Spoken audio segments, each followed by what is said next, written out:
ಪಿಂಚಣಿ ಹಣ ಸಂಬಂಧಪಟ್ಟಂತೆ ಒಂದು ಲೇಟೆಸ್ಟ್ ಅಪ್ಡೇಟ್ ಬಂದಿದೆ. ಸುಮಾರು ಜನ ನಮಗೆ ಪಿಂಚಣಿ ಹಣ ಇನ್ನೂ ಬಂದಿಲ್ಲ, ಯಾವಾಗ ಬರುತ್ತೆ ಅಂತ ಕಾಯ್ತಿದ್ರಿ. ಒಂದಷ್ಟು ಜನ ಪ್ರತಿದಿನ ಬ್ಯಾಂಕ್ ಹತ್ರ ಹೋಗಿ ಕೂಡ ಚೆಕ್ ಮಾಡ್ಕೊಂಡು ಬರ್ತಾ ಇದ್ರಿ, ಅಮೌಂಟ್ ಬಂದಿದೆಯೋ ಬಂದಿಲ್ವೋ ಅಂತ.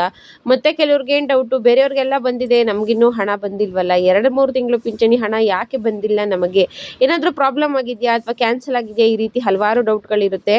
ಸೊ ಯಾರ್ಯಾರಿಗೆ ಪಿಂಚಣಿ ಹಣ ಬಂದಿಲ್ವೋ ಅವರೆಲ್ಲರಿಗೂ ಕೂಡ ಸಂಬಂಧಪಟ್ಟಂತೆ ಒಂದು ಲೇಟೆಸ್ಟ್ ಅಪ್ಡೇಟ್ ಇದೆ. ಸಂಧ್ಯಾ ಸುರಕ್ಷಾ ಯೋಜನೆಯ 1200 ರೂಪಾಯಿ ಪಿಂಚಣಿ ಹಣ ಆಗಿರಬಹುದು, ವೃದ್ಧಾಪ್ಯ ವೇತನ 600 ರೂಪಾಯಿ ಆಗಿರಬಹುದು, ಮನಸ್ವಿನಿ ಯೋಜನೆಯ 800 ರೂಪಾಯಿ ಆಗಿರಬಹುದು, ವಿಧವಾ ವೇತನ 800 ರೂಪಾಯಿ ಆಗಿರಬಹುದು, ಎಲ್ಲ ಪಿಂಚಣಿ ಹಣಕ್ಕೆ ಸಂಬಂಧಪಟ್ಟಂತಹ ಲೇಟೆಸ್ಟ್ ಅಪ್ಡೇಟು. ಜೊತೆಗೆ ಅಂಗವಿಕಲರ ಪಿಂಚಣಿ ಬಗ್ಗೆ ಕೂಡ ಈ ವಿಡಿಯೋದಲ್ಲಿ ಮಾಹಿತಿಯನ್ನು ತಿಳಿಸ್ಕೊಡ್ತೀನಿ.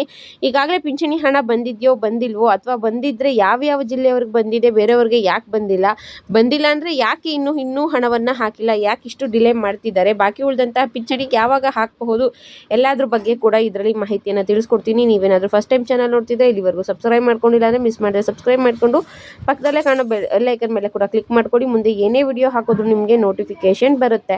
ಸೊ ಸದ್ಯಕ್ಕೆ ನೋಡಿ, ರಾಜ್ಯ ಸರ್ಕಾರದ ಕಡೆಯಿಂದ ಏಪ್ರಿಲ್ ತಿಂಗಳು ಪಿಂಚಣಿ ಹಣ ಒಬ್ರಿಗೂ ಕೂಡ ಬಂದಿರಲಿಲ್ಲ. ಮೇ ತಿಂಗಳು 10ನೇ ತಾರೀಕು ಆಗಲೇ ಮುಗ್ದೋಗಿದೆ, ಇನ್ನೂ ಕೂಡ ಮೇ ತಿಂಗಳದ್ದು ಬಂದಿಲ್ಲ. ಈ ನಡುವೆ ಫೆಬ್ರವರಿ ಮಾರ್ಚ್ ತಿಂಗಳದ್ದು ಸ್ವಲ್ಪ ಜನಕ್ಕೆ ಬರಬೇಕಾಗಿದೆ. ಇದ್ರ ನಡುವೆ ಇನ್ನೊಂದು ಏನಪ್ಪ ಅಂತ ಹೇಳಿದ್ರೆ, 4.5 ಲಕ್ಷ ಅನರ್ಹ ಫಲಾನುಭವಿಗಳಿಗೆ ವೃದ್ಧಾಪ್ಯ ವೇತನ ಹೋಗ್ತಾ ಇದೆ. 60 ವರ್ಷ ಆಗಿಲ್ಲ ಅಂದ್ರೂ ವೃದ್ಧಾಪ್ಯ ವೇತನ ಹೋಗಿದೆ. ಮತ್ತೆ ಸಂಧ್ಯಾ ಸುರಕ್ಷಾ ಯೋಜನೆ ಅಡಿಯಲ್ಲೂ ಕೂಡ 1200 ರೂಪಾಯಿ ಪಡ್ಕೊಳ್ಳೋದಕ್ಕೆ ಏನು ಫ್ರಾಡ್ ಮಾಡ್ತಿದ್ದಾರೆ. ಇನ್ನೂ 70 ವರ್ಷ ಆಗಿರೋದಿಲ್ಲ, ಆಗಲೇ ಕೂಡ ಅವರು 1200 ರೂಪಾಯಿ ಪಡ್ಕೊತಾ ಇದ್ದಾರೆ. ಮತ್ತೊಂದು ಕಡೆ ಅಂಗವಿಕಲರ ಪಿಂಚಣಿ ಹಣವನ್ನು ಪಡೆಯೋದ್ರಲ್ಲೂ ಕೂಡ ಗೋಲ್ಮಾಲ್ ನಡೀತಾ ಇದೆ. ಪಿಂಚಣಿ ಹಣ ಪಡ್ಕೋಬೇಕು ಅಂಗವಿಕಲರು ಅಂತ ಹೇಳಿದ್ರೆ ಒಂದು ನಿರ್ದಿಷ್ಟ ಪ್ರಮಾಣದ ಅಂಗವಿಕಲತೆ ಅವ್ರಿಗೆ ಇರಬೇಕು ಅಂತ ಇರುತ್ತೆ. ಬಟ್ ಅವರು ಅಂಗವಿಕಲತೆ ಹೆಚ್ಚು ತೋರಿಸ್ಬಿಟ್ಟು ಹೆಚ್ಚು ಪಿಂಚಣಿ ಹಣವನ್ನು ಪಡಿತಾ ಇದ್ದಾರೆ ಅನ್ನೋ ಕೂಡ ಕಂಪ್ಲೇಂಟ್ ನಡೀತಾ ಇತ್ತು. ಹಾಗಾಗಿ ಎಲಿಜಿಬಲ್ ಇಲ್ಲದೆ ಇರೋದು ಡಿಲೀಟ್ ಮಾಡೋ ಕೆಲಸ ನಡೀತಿದೆ, ಪಿಂಚಣಿ ಹಣವನ್ನು ಹಾಕೋದು ಲೇಟ್ ಆಗ್ತಿದೆ ಅಂತ ಸಾಕಷ್ಟು ಯೂಟ್ಯೂಬ್ಗಳಲ್ಲಿ ಮತ್ತೆ ಕೆಲವು ಮಾಧ್ಯಮಗಳಲ್ಲೂ ಕೂಡ ನೀವು ನೋಡಿರ್ತೀರಾ. ಆ ರೀತಿ ಡಿಲೀಟ್ ಮಾಡೋದಕ್ಕೆ ರಾಜ್ಯ ಸರ್ಕಾರಕ್ಕೆ ತಿಂಗಳಾನುಗಟ್ಟಲೆ ಟೈಮ್ ಬೇಕಾ? ಫೆಬ್ರವರಿ ಮಾರ್ಚ್ ಕೂಡ ಹೀಗೆ ಮಾಡಿದ್ರಿ, ಈಗ ಏಪ್ರಿಲ್ ಮೇ ಕಳೀತಾ ಬಂತು ಕೂಡ, ಆದರೂ ಹಣವನ್ನು ಹಾಕ್ತಾ ಇಲ್ಲ, ಇಷ್ಟು ಡಿಲೇ ಮಾಡ್ತಾ ಇದ್ದೀರಾ ಅನ್ನೋ ಕಂಪ್ಲೇಂಟ್ ಕೂಡ ಬರ್ತಾ ಇದೆ. ನಿಜವಾದ ಕಾರಣ ಏನು ಪಿಂಚಣಿ ಹಣವನ್ನು ಹಾಕದೇ ಇರೋದಕ್ಕೆ? ರಾಜ್ಯ ಸರ್ಕಾರದ ಕಡೆಯಿಂದ ಪ್ರಾಬ್ಲಮ್ಮ, ಕೇಂದ್ರ ಸರ್ಕಾರದ ಕಡೆಯಿಂದ ಪ್ರಾಬ್ಲಮ್ಮ? ಯಾಕೆ ಪಿಂಚಣಿ ಹಣವನ್ನು ಹಾಕ್ತಾ ಇಲ್ಲ, ಯಾಕೆ ಇಷ್ಟು ತಡ ಆಗ್ತಾ ಇದೆ? ಅಥವಾ ಬೇರೆ ಜಿಲ್ಲೆಗೆ ಯಾರಿಗಾದ್ರೂ ಬಂದಿದೆಯಾ ಅಂತ ನೋಡೋದಾದರೆ, ಇಲ್ಲಿವರೆಗೂ ಕೂಡ ಮೇ 11ನೇ ತಾರೀಕು ಆಗಿದೆ, 2 ತಿಂಗಳು ಹೋಲ್ಡ್ ಆಗಿದೆ. ಏಪ್ರಿಲ್ ಮತ್ತು ಮೇ 2 ತಿಂಗಳ ಪಿಂಚಣಿ ಹಣವ ರಾಜ್ಯದಲ್ಲಿ, ಕರ್ನಾಟಕದಲ್ಲಿ ಯಾವುದೇ ಪಿಂಚಣಿದಾರರಿಗೂ ಕೂಡ ಬಂದಿಲ್ಲ. ಕರ್ನಾಟಕದಲ್ಲಿ ಯಾವುದೇ ಪಿಂಚಣಿ, ವೃದ್ಧಾಪ್ಯ ವೇತನ ಆಗಿರ್ಬೋದು, ಸಂಧ್ಯಾ ಸುರಕ್ಷೆ ಆಗಿರಬಹುದು, ವಿಧವಾ ಪಿಂಚಣಿ ಆಗಿರಬಹುದು, ಮನಸ್ವಿನಿ, ಅಂಗವಿಕಲರ ಪಿಂಚಣಿ ಯಾರಿಗೂ ಕೂಡ ಜಮೆ ಆಗಿಲ್ಲ. ಇನ್ನು ಇದ್ರ ಬಗ್ಗೆ ಸಂಬಂಧಪಟ್ಟಂತೆ ನಾನು ಕಾಲ್ ರೆಕಾರ್ಡ್ ಕೂಡ ಹಾಕ್ತೀನಿ. ನಾನು ಇವತ್ತು ನಮ್ಮ ಕಡೆ ಬರುವಂಥ ಪೋಸ್ಟ್ ಮ್ಯಾನ್ಗೆ ಕೂಡ ವಿಚಾರಿಸಿ ಕೇಳಿದ್ದೀನಿ, ಪಿಂಚಣಿ ಹಣವನ್ನು ಏನಾದರೂ ಬಂದಿದೆಯಾ ಅಂತ. ಅಧಿಕೃತ ಮಾಹಿತಿ ಪ್ರಕಾರ ಇಲ್ಲಿವರೆಗೂ ಪಿಂಚಣಿ ಹಣವು ಬಂದಿಲ್ಲ. ಯಾಕೆ ಇಷ್ಟು ಡಿಲೇ ಆಗ್ತಾ ಇದೆ ಅಂತ ಕೇಳೋದಾದರೆ, ಒಂದನೇ ರೀಸನ್ ಕೊಡೋದೇ ಬಂದು ಫಿನಾನ್ಷಿಯಲ್ ಇಯರಿಂಗ್ ಸ್ಟಾರ್ಟ್ ಆಗಿದೆ. ಸೊ ಏಪ್ರಿಲ್ 1ನೇ ತಾರೀಕಿಂದ ಫಿನಾನ್ಷಿಯಲ್ ಇಯರಿಂಗ್ ಸ್ಟಾರ್ಟ್ ಆಗಿದೆ. ಅದರಿಂದ ಹಣ ಹಾಕೋದ್ರಲ್ಲಿ, ಹಣವನ್ನು ಅವರಿಂದ ನಾವು ಪಡ್ಕೊಳ್ಳೋದ್ರಲ್ಲಿ ಹಣಕಾಸು ಇಲಾಖೆಯಿಂದ ತಡೆ ಆಗ್ತಿದೆ ಅಂತ ಒಂದು ಕಡೆ ಹೇಳಿದ್ರೆ, ಮತ್ತೊಂದು ಕಡೆ ರಾಜ್ಯ ಸರ್ಕಾರದ ಕಡೆಯಲ್ಲಿ ಬೊಕ್ಕಸದಲ್ಲಿ ಹಣ ಇಲ್ಲ ಅನ್ನೋದು ಮೇನ್ ಪ್ರಾಬ್ಲಮ್ಮು. ಹಣ ಇದ್ದಿದ್ರೆ ಹಾಕೋದಕ್ಕೆ ಇಷ್ಟು ತಡ ಆಗ್ತಿರ್ಲಿಲ್ಲ. ಸೊ ಫಂಡ್ ಪ್ರಾಬ್ಲಮ್ ಇರೋದ್ರಿಂದ ಪಿಂಚಣಿ ಹಣವನ್ನು ಹೋಲ್ಡ್ ಮಾಡಿದ್ದಾರೆ.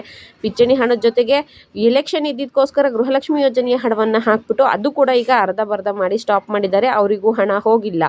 ಮತ್ತೊಂದು ಕಡೆ ಯುವ ನಿಧಿ 5-6 ತಿಂಗಳು ಅಮೌಂಟ್ ಕೂಡ ಬಂದಿಲ್ಲ. ಇನ್ನು ಸರ್ಕಾರಿ ನೌಕರರಿಗೆ ಸಂಬಳ ಹಾಕೋದ್ರಲ್ಲೂ ಕೂಡ ನಮ್ಮ ರಾಜ್ಯ ಸರ್ಕಾರ ಎಡವಟ್ಟು ಮಾಡ್ತಾ ಇದೆ, ಅವ್ರಿಗೂ ಕೂಡ ಸರಿಯಾದ ಸಂಬಳವನ್ನು ಹಾಕ್ತಾ ಇಲ್ಲ. ಏನೇ ಇರಲಿ, ಎಲ್ಲ ಕಡೆ ನೋಡಬೇಕು ಅಂತ ಹೇಳಿದ್ರೆ ಪ್ರತಿ ಸಲವೂ ಕೂಡ ಗೃಹಲಕ್ಷ್ಮಿ ಆಗಿರಬಹುದು, ಯುವ ನಿಧಿ, ಬೇರೆ ಯಾವುದೇ ಯೋಜನೆಯ ಹಣವನ್ನು ಹಾಕೋದ್ರಲ್ಲಿ ತಡ ಮಾಡಿದ್ರು, ಪಿಂಚಣಿ ಹಣವನ್ನು ಹಾಕೋದಕ್ಕೆ ತಡ ಮಾಡ್ತಾ ಇರಲಿಲ್ಲ. ವಯಸ್ಸಾದಂಥವರಿಗೆ, ಅನಕ್ಷರಸ್ಥರಾಗಿರ್ತಾರೆ, ಅಥವಾ ಅವರು ವಯೋವೃದ್ಧರು, ದುಡಿಯುವಷ್ಟು ಶಕ್ತಿ ಇರೋದಿಲ್ಲ, ಮತ್ತೊಬ್ಬರ ಮೇಲೆ ಡಿಪೆಂಡ್ ಆಗಿರ್ತಾರೆ, ಇಂಥವ್ರಿಗೆ ನಾವು ಪಿಂಚಣಿ ಹಣವನ್ನು ಸರಿಯಾದ ಸಮಯಕ್ಕೆ ಹಾಕಲೇಬೇಕು ಅಂತ ನಮ್ಮ ಸಿದ್ದರಾಮಯ್ಯವ್ರ ಸರ್ಕಾರ ಆಗಿರಬಹುದು, ಕೇಂದ್ರ ಸರ್ಕಾರ ಆಗಿರಬಹುದು ಗಮನವಹಿಸಿ ಸರಿಯಾದ ದಿನಗಳಲ್ಲಿ ಅವ್ರಿಗೆ ಪಿಂಚಣಿ ಹಣವನ್ನು ಹಾಕ್ತಾಯಿದ್ರು. ಬಟ್ ಇತ್ತೀಚೆಗೆ ಯಾಕೋ ಪಿಂಚಣಿ ಹಣವನ್ನು ಹಾಕೋದ್ರಲ್ಲಿ ತುಂಬಾ ಡಿಲೇ ಮಾಡ್ತಾ ಇದ್ದಾರೆ. ಆದರೆ ಏನು ಅಪ್ಡೇಟ್ ಅಂತ ಹೇಳಿದ್ರೆ, ಎಷ್ಟೇ ಲೇಟ್ ಆದರೂ ಕೂಡ ಪಿಂಚಣಿ ಹಣವನ್ನು ಸ್ಟಾಪ್ ಮಾಡೋದಿಲ್ಲ, ಪಿಂಚಣಿ ಹಣ ಬಂದೇ ಬರುತ್ತೆ, ಡಬಲ್ ಪಿಂಚಣಿ ಒಟ್ಟಿಗೆ ಬರುತ್ತೆ ಅನ್ನೋ ಮಾಹಿತಿ ಸಿಗ್ತಾ ಇದೆ. ಏಪ್ರಿಲ್ ಮೇ ತಿಂಗಳದು ಒಟ್ಟಿಗೆ ಜಮೆ ಮಾಡ್ತಾರೆ, ಆದರೆ ಯಾವ ದಿನಾಂಕದಲ್ಲಿ ಅಥವಾ ಯಾವಾಗ ಡಿಲೇ ಆಗ್ತಾರೆ ಅನ್ನೋದು ಗೊತ್ತಾಗ್ತಾ ಇಲ್ಲ ಅಷ್ಟೇ. ಯಾಕಂದರೆ ಮೇ ಫಸ್ಟ್ ವೀಕಲ್ಲೇ ಪಿಂಚಣಿ ಹಣವನ್ನು ರಿಲೀಸ್ ಮಾಡ್ತಾರೆ ಅಂತ ಹೇಳ್ತಾ ಇದ್ರು. ನಾನು ನನ್ನ ಪ್ರೀವಿಯಸ್ ವಿಡಿಯೋದಲ್ಲಿ ಹೇಳಿದೆ ಮೇ ಫಸ್ಟ್ ವೀಕಲ್ಲೇ ಬರುತ್ತೆ ಅಂತ. ಹೌದು, ನನಗೂ ಅವಾಗ ಸಿಕ್ಕಿದ ಮಾಹಿತಿ ಪ್ರಕಾರ ಮೇ ಫಸ್ಟ್ ವೀಕಲ್ಲೇ ಹಾಕ್ತಾರೆ ಅಂತ ಹೇಳಿದರು. ನಮ್ಮೂರಲ್ಲಿ ಪೋಸ್ಟ್ ಮ್ಯಾನೇ ಅವರೇ ಹೇಳಿದ್ದು. ಏಪ್ರಿಲ್ ಹಾಕಿಲ್ಲ ಅಲ್ವ, ಎರಡೂ ಕೂಡ ಒಟ್ಟಿಗೆ ಹಾಕ್ತಾರೆ. ಫಸ್ಟು ನಿಮ್ಗೆ ಏಪ್ರಿಲ್ ತಿಂಗಳದು ಬಂದುಬಿಡುತ್ತೆ, ಮೇ ಫಸ್ಟ್ ವೀಕ್ ವೀಕಲ್ಲೇ ಬರುತ್ತೆ. ಅದಾದಮೇಲೆ ನಿಮಗೆ ಮೇ ತಿಂಗಳದ್ದು ಕೂಡ ಹಾಕ್ತಾರೆ ಅಂತ ಹೇಳಿದರು. ಬಟ್ ಯಾಕೋ ಏನೋ ಗೊತ್ತಿಲ್ಲ, ಈಗ ಕೇಳಿದ್ರು ಮಾಹಿತಿ ಸದ್ಯಕ್ಕೆ ಪಿಂಚಣಿ ಹಾಕುವಂತಹ ಏನು ಪ್ರೋಗ್ರಾಮ್ ಇದೆ ಅದು ಸ್ವಲ್ಪ ಡಿಲೇ ಆಗ್ತಾ ಇದೆ. ಸದ್ಯಕ್ಕೆ ಹಣ ಬರೋಂಥ ಮಾಹಿತಿ ಸಿಗ್ತಾ ಇಲ್ಲ ಅಂತ ಹೇಳ್ತಾ ಇದ್ದಾರೆ. ಕೆಲವು ಯೂಟ್ಯೂಬ್ ಚಾನಲಲ್ಲಿ ಆಲ್ರೆಡಿ ಪಿಂಚಣಿ ಬಂದಿದೆ ಅಂತ ಹೇಳ್ತಾ ಇದ್ದಾರೆ. ನಿಜವಾಗ್ಲೂ ಯಾವುದೇ ರೀತಿಯ ಪಿಂಚಣಿ ಹಣವೂ ಬಂದಿಲ್ಲ. ಯಾವಾಗ ಬರುತ್ತೆ ಅನ್ನೋ ಮಾಹಿತಿ ಕೂಡ ಸದ್ಯಕ್ಕೆ ಸಿಗ್ತಾ ಇಲ್ಲ. ನಿಮ್ಗೆ ಯಾರಿಗಾದರೂ ಪಿಂಚಣಿ ಹಣ ಬಂದಿತ್ತು ಅಂದರೆ ಅಥವಾ ನೀವೇನಾದರೂ ಅದ್ರ ಬಗ್ಗೆ ವಿಚಾರಿಸಿದ್ರೆ ಗೊತ್ತಿತ್ತು ಅಂದರೆ ಕಮೆಂಟಲ್ಲಿ ತಿಳಿಸಿ. ಇದಕ್ಕೆ ಸಂಬಂಧಪಟ್ಟಂಥ ಒಂದು ಕಾಲ್ ರೆಕಾರ್ಡ್ ಕೂಡ ಹಾಕಿರ್ತೀನಿ. ಇದೇ ರೀತಿಯ ಯೂಸ್ಫುಲ್ ಇನ್ಫಾರ್ಮೇಷನ್ಸ್ಗೋಸ್ಕರ ಮಿಸ್ ಮಾಡ್ಕೊಳ್ದೆ ಫಾಲೋ ಮಾಡಿ, ಸಬ್ಸ್ಕ್ರೈಬ್ ಮಾಡಿಕೊಂಡು ಸಪೋರ್ಟ್ ಮಾಡಿ. Thank you. ಮುನಿಯಮ್ಮ ಅವ್ರ ಕಡೆಯಿಂದ ಅವ್ರಿಗೆ ಕಾಸು ಬಂದೈತಾ? ಇಲ್ಲ ಬಂದಿಲ್ಲ. ಹೌದಾ? ತಿಂಗಳಾಗದೆ ಯಾರಿಗೂ ಆಗಿಲ್ಲ. ಹೌದು. ಬೆಳಿಗ್ಗೆ ಫೋನ್ ಮಾಡಿದ್ರಲ್ಲ. ಯಾವಾಗ ಬರುತ್ತೆ? ಗೊತ್ತಿಲ್ಲ 2 ತಿಂಗಳಿಂದ ಓಲ್ಡ್ ಆಗೈತೆ. ಹಾಂ ಬಂದಿಲ್ಲ. ಹಾಂ ಸರಿ ಅಂಕಲ್. ಇದು ನಾನು ಪಿಂಚಣಿ ಹಣ ಏನಾದರೂ ಬಂದಿದೆಯಾ ಅಂತ ಹೇಳಿ ನಮ್ಮ ಊರಿನ ಪೋಸ್ಟ್ಮನ್ಗೆ ಕಾಲ್ ಮಾಡಿ ಮಾತಾಡಿರೋಂಥ ಆಡಿಯೋ ಆಗಿರುತ್ತೆ. Please follow, support.